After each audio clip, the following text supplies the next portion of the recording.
Blessings, everyone. Welcome to Mr. and Mrs. Gold's YouTube channel. I'm Mrs. Gold. You see that right there? That is a YouTube video that we have on Alkaline's Givenchy deal. Check it out on YouTube. The link is right there.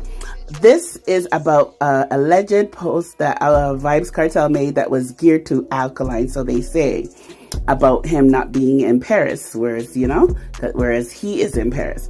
First of all, you wouldn't know where Alkaline is. Alkaline's whereabouts is always a secret. And next, Alkaline's not only been to Paris several times, he's also done a designer deal, which is way more than a booking. He is a boss. So anyways, I'll let you guys check out what Vybz Kartel said and then show the evidence that Alkaline has done more than any other dancehall artist in regards to working with a top-notch designer and having his own collection line that was inspired by him by Givenchy. So check it out. Remember to follow, like, and subscribe. Bless. See that? Yeah. That's it? It's okay. Oh my gosh, we're in Paris. Where are they?